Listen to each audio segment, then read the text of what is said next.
Hello everyone and welcome back to all about English. آج ہم بات کریں گے بیسک گرامر کے بارے میں۔ اسٹوڈنٹس، سب سے پہلے ہم دیکھتے ہیں کہ گرامر کیا ہے۔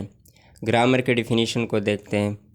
Rules and regulation of a language, زبان کے قواعد و ضوابط کو گرامر کہتے ہیں۔ چونکہ ہمارا مقصد انگلش لینگویج سیکھنا ہے، اس لیے ہم انگلش گرامر کی ڈیفینیشن دیکھتے ہیں۔ The body of rules that describe the structure of words, phrases, clauses and sentences in the English language۔ English language میں جو ورڈز، phrases, clauses, sentences بنتے ہیں ان کے کچھ قواعد اور اصول ہوتے ہیں۔ انگلش لینگویج کے ان قواعد کو انگلش گرامر کہتے ہیں۔ نیکسٹ ہے alphabet. A set of letters or symbols in a fixed order used to represent the basic set of speech sounds of a language, especially the set of letters from A to Z۔ English language کے حروف کو ایک خاص ترتیب دیا گیا ہے speech sound of language کے بنیاد پر، جیسے A, B, C up to Z۔ ان سب کو کلیکٹولی الفابیٹ کہتے ہیں۔ There are 26 letters in the English alphabet. These letters are divided into two types, consonant and vowels۔ English alphabet میں total 26 حروف ہوتے ہیں جن کے دو اقسام ہیں، کانسوننٹ اور vowels. A E I O you یہ واول ہے، باقی سارے کانسوننٹ ہے۔ ایک ایکسیپشنل کیس ہے ہمارے پاس، وہ وائی ہے۔ اسٹوڈنٹ، وائی کانسوننٹ ہے لیکن سم ٹائم یہ ایز اے واول بھی آتا ہے، جیسے ورڈ اسٹوری میں وائی لاسٹ میں آیا ہے۔ عموماً وائی جب لاسٹ ورڈ کے لاسٹ میں یا میڈل میں آتا ہے وہ واول کنسیڈر ہوتا ہے، جب سٹارٹ میں آتا ہے تو وہ کانسوننٹ کنسیڈر ہوتا ہے۔ نیکسٹ ہے ورڈ۔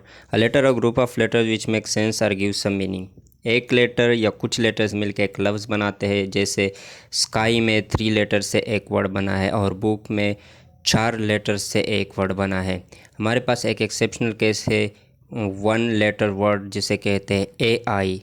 یہ ایسے الفاظ ہے جو صرف ایک لیٹر سے بنے ہیں۔ نیکسٹ ہے freeze. A group of 2 or more words that express a single idea but do not form a complete sense۔ 2 یا 2 سے زیادہ الفاظ مل کے کچھ معنی بناتا ہے لیکن اس سے ہمیں مکمل پتہ نہیں چلتا کہ بات کیا ہو رہی ہے اور کس کے بارے میں بات ہو رہی ہے۔ جیسے آؤٹ دی ڈور سے ہمیں صرف اتنا تو سمجھ آتا ہے کہ باہر کی طرف، لیکن کون اور کیا ہو رہا ہے باہر، اس لیے مکمل جملہ جو ہے دے رین آؤٹ دی ڈور، یہاں ہمیں مکمل مطلب سمجھ میں آ جاتی ہے۔ Number 4 class. A group of words that contains a subject and a predicate۔ Class وہ گروپ آف ورڈز ہے جو سبجیکٹ اور پریڈیکیٹ پر مشتمل ہوتا ہے۔ پریڈیکیٹ سنٹینس کا وہ حصہ ہے جو ہمیں سبجیکٹ کے بارے میں بتاتا ہے۔ اس جملے میں I think that you have made a mistake، یہ جو ڈیفرنٹ کلر میں نظر آ رہا ہے یہ کلاس کہلاتا ہے۔ Number 5 sentence. A group of words which make a complete sense or give a complete meaning۔ الفاظ کا وہ گروپ جو کمپلیٹ معنی دیتا ہو، جیسے اس جملے میں آئی ایٹ ڈنر، اس سے ہمیں مکمل مطلب سمجھ میں آ جاتا ہے۔ اسٹوڈنٹس، آج کے لیے اتنا ہی۔ مزید اچھے لیکچرز دیکھنے کے لیے ہمارے چینل کو سبسکرائب کریں۔ ملتے ہیں اگلے لیکچر میں، تب تک اپنا خیال رکھنا۔